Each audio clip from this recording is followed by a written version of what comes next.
కృష్ణా జిల్లా మచిలీపట్నంలోని dumping యార్డ్ను AP మంత్రి కొల్లు రవీంద్ర పరిశీలించారు. చెత్త నుంచి సంపద సృష్టించేందుకు ప్రభుత్వం కృషి చేస్తోందన్నారు. డంపింగ్ యార్డ్లో పేరుకుపోయిన చెత్తను తొలగిస్తున్నామని కొల్లు రవీంద్ర తెలిపారు.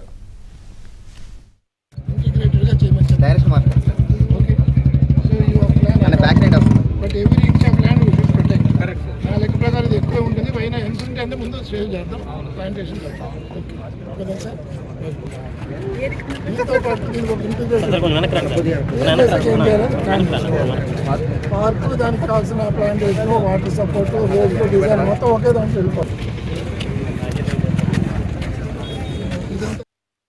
ఏదైతే ఇక్కడ చెత్త ఉందో తిరిగి మళ్ళీ ముఖ్యమంత్రి గారు ఏ రోజైతే ఇక్కడికి వచ్చి సందర్శించేసి వెళ్ళారో తిరిగి మరి సంవత్సరం లోపు దాన్ని ఒక సుందరమైనటువంటి పార్క్గా డెవలప్ చేయడానికి ఒక కార్యాచరణను కూడా మేము తీసుకోవడం కూడా జరిగింది.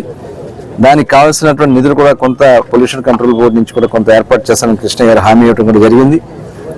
మరి ఇక్కడే కాకుండా ఇప్పుడు వస్తున్నటువంటి చెత్తని భవిష్యత్తులో ఏ రోజుకి ఆ రోజు సెగ్రిగేట్ చేసి అక్కడే దాన్ని సంపద కింద సృష్టించే కార్యక్రమానికి కోన్ రోడ్లో దాదాపు 13 ఎకరాలు అక్కడ కూడా ఐడెంటిఫై చేసుకున్నాం. ల్యాండ్ ఫిల్లింగ్ కూడా కార్యక్రమాలు చేస్తున్నాం.